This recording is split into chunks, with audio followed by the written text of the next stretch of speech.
একদিক থেকে তো ঠিকই আছে, কিন্তু মুশকিলে পড়েছেন যারা চাকরির জন্য ফর্ম ফিল আপ করবেন। কারণ আপনাকে ফর্ম ফিল আপ করতে গেলে আপনাকে লিখতে হবে আপনার বাড়ি কোন থানার অন্তর্গত।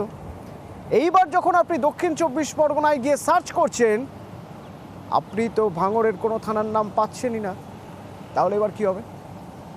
জেলা হিসাবে কলকাতায় গিয়ে সার্চ করতে হচ্ছে, কিন্তু সেখানে গিয়েও যখন ভাঙড় এলাকার থানার পাওয়া যাচ্ছে, তখন আর তার সঙ্গে ঠিকানা মিলছে না।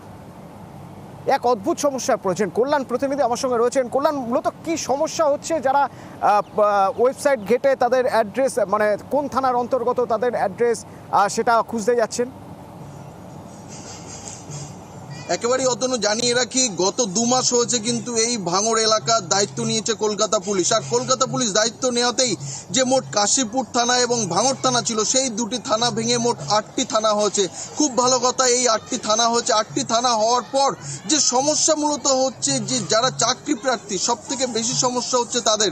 এই যে সম্প্রতি কলকাতা পুলিশের কনস্টেবল নিয়োগ হবে, সেই বিষয়ে একটি স্মারকলিপি প্রকাশ হয়েছে। সেই কলকাতা পুলিশের যে কনস্টেবল নেওয়া হবে, সেই কনস্টেবল পরীক্ষায় যারা বসতে চায়, যারা চাকরি প্রার্থী, তারা যে ফর্ম ফিল আপ করবে, সেই ফর্ম ফিল আপ করতে গিয়ে কিন্তু বেজায় সমস্যার সম্মুখীন হতে হচ্ছে তাদের। কারণ হিসাবে তারা যখন যে ওয়েবসাইট রয়েছে, সেই ওয়েবসাইটে গিয়ে যখন তারা ফর্ম ফিল আপ করার জন্য, তারা যে দক্ষিণ 24 পরগনার বাসিন্দা, সেই দক্ষিণ 24 পরগনা যখন লিখছে, তখন সেখানে গিয়ে তার পরের যে সেকশন, অর্থাৎ কোন থানা এলাকার বাসিন্দা, সেই থানা কিন্তু তারা দেখতে পাচ্ছে না। তাহলে কোথায় এই থানা দেখতে পাবে?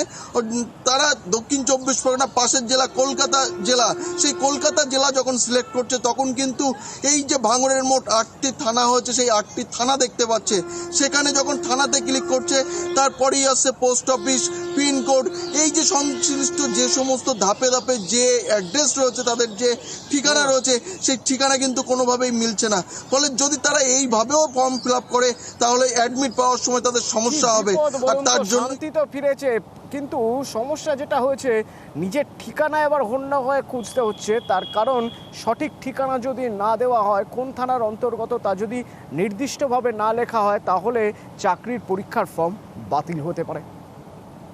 কনস্টেবলের যে ভ্যাকান্সি বার হচ্ছে, এটা আজ 3-4 দিন ধরে বিভিন্ন সাইবার ক্যাফে গিয়ে আমরা ফর্ম ফিল আপ করার চেষ্টা করছি, কিন্তু সেখানে গিয়ে দক্ষিণ 24 পরগনা জেলা সিলেক্ট করার পরে ভাঙড় থানা এবং নতুন যে 4টি থানা হয়েছে, সেই 4টি থানা আসছে না।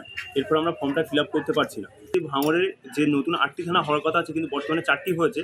এই থানাগুলো যদি দক্ষিণ 24 পরগনা জেলার আওতায় রাখা হয় এবং কলকাতা পুলিশের অধীনে থাকলেও আমাদের ফর্ম ফিল আপ করতে সমস্যা হবে না। আমাদের ভাঙড়ের প্রশাসনিক অধিকর্তাদের কাছে বলবো বিষয়টি জরুরি সমাধান করার জন্য।